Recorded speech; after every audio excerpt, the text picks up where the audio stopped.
नुसरत फतेह अली खान की गुमशुदा album chain of light की दिलचस्प कहानी। 41 मिनट की 4 कव्वालियां, ये खजाना तलाश करने जैसा था।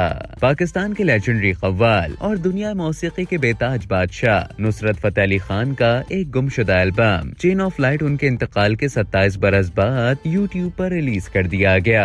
चेन ऑफ लाइट दरअसल नुसरत फतेह अली खान की इससे पहले कभी न सुनी गई रिकॉर्डिंग्स का मजमुआ है, जो अप्रैल 1980 में मौसीकार पीटर गैब्रियल के रियल वर्ल्ड स्टूडियोज में रिकॉर्ड की गई थी। पीटर गैब्रियल ने अपने इंस्टा अकाउंट पर एक मुख्तसर वीडियो भी शेयर की है, जिसमें उन्होंने इस गुमशुदा एल्बम की रियल वर्ल्ड स्टूडियोज के आर्काइव से दोबारा दरियाफ्त की कहानी बयान की है। एक सिलसिला नूर है हर सांस का रिश्ता कव्वाली में मौजूद इस मिसरे से ये नाम चेन ऑफ लाइट अखज किया गया। इसमें 4 कव्वालियां हैं और दौरानिया 41 मिनट है। या गौस या मीरा अब्दुल कादिर शाह जिलानी को खराज अकीदत है, जिसे पीर नसीरुद्दीन शाह ने लिखा। ये कव्वाली बिल्कुल नई थी, जिसकी किसी तरह की रिकॉर्डिंग किसी भी कंपनी ने कभी रिलीज नहीं की थी। आज सिख मित्रांदी वदेरी है पंजाबी जबान की मारूफ नात है, जिसे पीर मेहर अली शाह ने लिखा।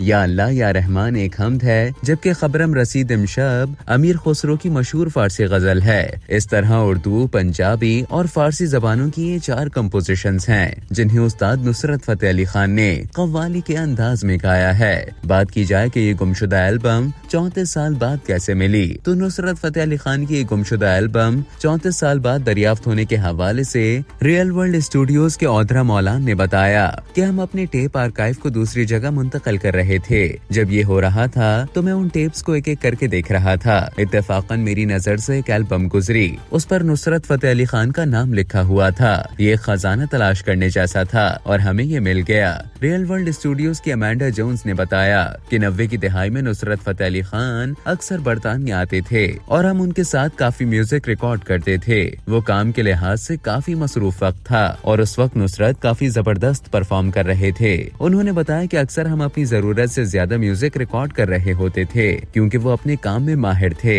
इसकी वजह से ये हुआ कि एक एल्बम जो हमने यहाँ इस कमरे में रिकॉर्ड की थी, वो हमारे टेप आर्काइव में डाल दी गई और हम इसके बारे में भूल गए, क्योंकि हम उनके दूसरे रिकॉर्ड जारी करने में बहुत मसरूफ थे। औधरा मौलान ने कहा कि मुझे ऐसा महसूस हुआ कि ये जो टेप्स मुझे मिली हैं, ये कुछ खास होती हैं और मैं उन्हें डिजिटाइज करवाने अमेंडा के पास ले गया। इस बारे में अमेंडा ने बताया कि हमने इन टेप्स को क्लाइमेट कंट्रोल माहौल में रखा हुआ था, लेकिन फिर भी इस बात का खतरा होता है कि जब आपको बहुत पुराने टेप्स मिलें तो वो इस हद तक खराब हो चुके हों कि रिपेयर न किए जा सकें। इसी वजह से हमने इन टेप्स को बहुत ध्यान से रीस्टोर करवाया। हम इनके डिजिटाइज होने के बाद ही पहली बार सुन पाए कि इनमें क्या है। हमें अंदाजा हुआ कि क्या शानदार चीज दरियाफ्त हुई है।